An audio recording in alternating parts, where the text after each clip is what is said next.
partir dessa aula, veremos um outro modelo de referência TCP/IP. Modelo de referência TCP/IP significa TCP Transmission Control Protocol, ou seja, controle de protocolo de transmissão. Já o IP significa Internet Protocol, ou seja, protocolo de internet.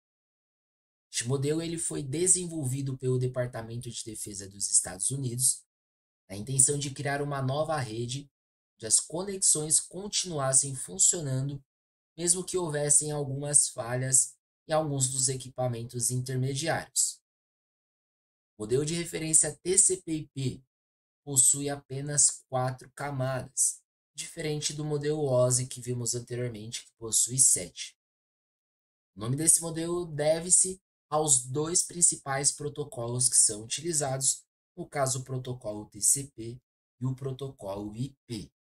Bem, ao lado direito eu coloquei uma pequena figura ilustrativa do modelo de referência TCP/IP, onde é exibida as 4 camadas presentes nesse modelo. Então, de baixo para cima nós temos a camada de acesso à rede, temos a camada de internet, a camada de transporte e, por fim, a camada de aplicação. Ao decorrer das aulas, nós entenderemos quais são os papéis, quais são as funcionalidades de cada uma dessas camadas. Vamos entender também o porquê que o TCP/IP possui apenas 4 camadas, enquanto o modelo OSI possui 7 camadas. Veremos as semelhanças e as diferenças em cada uma delas. Veremos também se existem camadas iguais em ambos os modelos de referências. E principalmente distinguir se eles têm os mesmos papéis, os mesmos propósitos, as mesmas responsabilidades. Começando pela primeira camada, que é a camada de baixo para cima, a interface de rede. A camada de interface de rede é responsável por conectar o host à rede por meio de um protocolo. Ela determina os detalhes de como as informações serão enviadas fisicamente pela rede, até mesmo como os bits são representados eletricamente pelos equipamentos de hardware que determinam a interface com o meio da rede, como o par trançado, fibra óptica e o cabo coaxial. Segunda camada é a camada de internet. A camada de internet é responsável por deixar os computadores dos usuários enviarem pacotes e assegurar que esses pacotes cheguem ao destino, mesmo que utilizem caminhos diferentes. Pacotes não precisam chegar ao destino na mesma ordem em que foram enviados, pois as camadas superiores organizam os pacotes.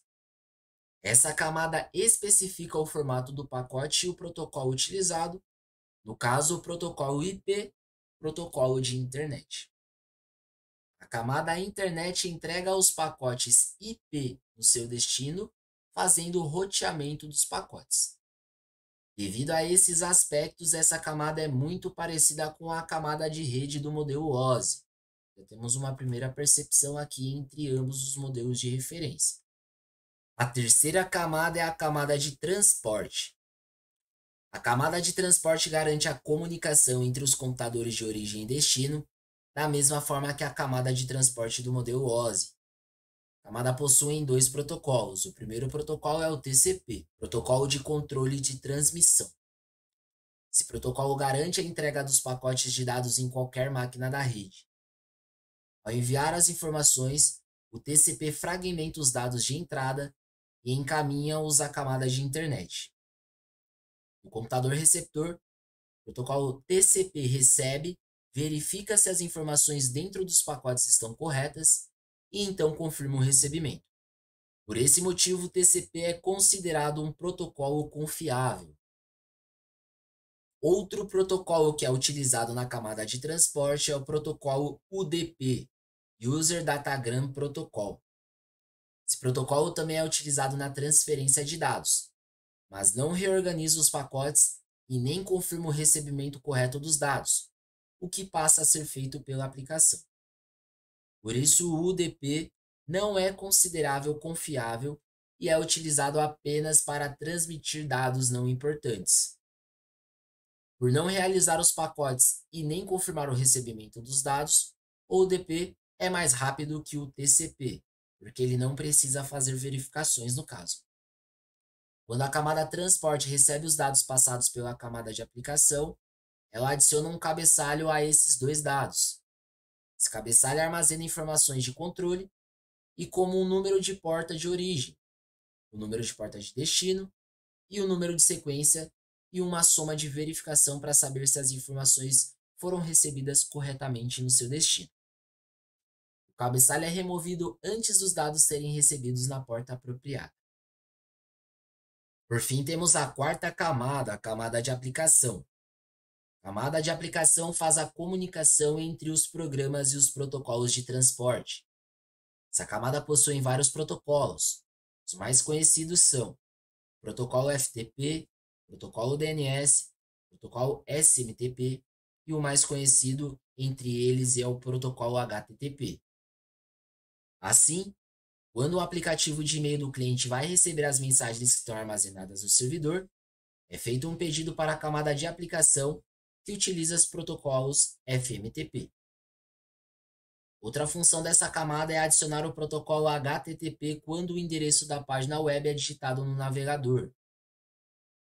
A comunicação entre a camada de aplicação e a camada de transporte é feita por meio de uma porta numerada, utilizando sempre a mesma porta para aplicações padrões. Por exemplo, o SMTP sempre utiliza a porta de número 25. O protocolo HTTP utiliza sempre a porta de número 80. O FTP sempre a porta de número 20 para transmitir dados e a 21 para transmitir informações de controle. A utilização da porta possibilita que o protocolo de transporte identifique o tipo de conteúdo do pacote e saiba qual o protocolo da camada de aplicação o pacote de dados deve ser entregue.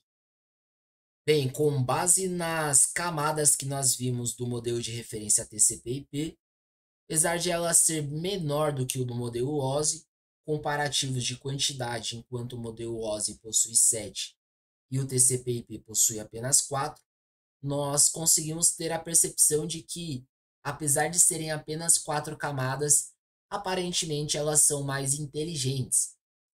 De certa forma, elas conseguem fazer separações, elas conseguem distinguir processos que talvez as camadas do modelo OSI não consigam com tanta exatidão. Então, sabendo disso, nós faremos um comparativo entre os dois modelos, o modelo de referência OSI e o modelo de referência TCP/IP.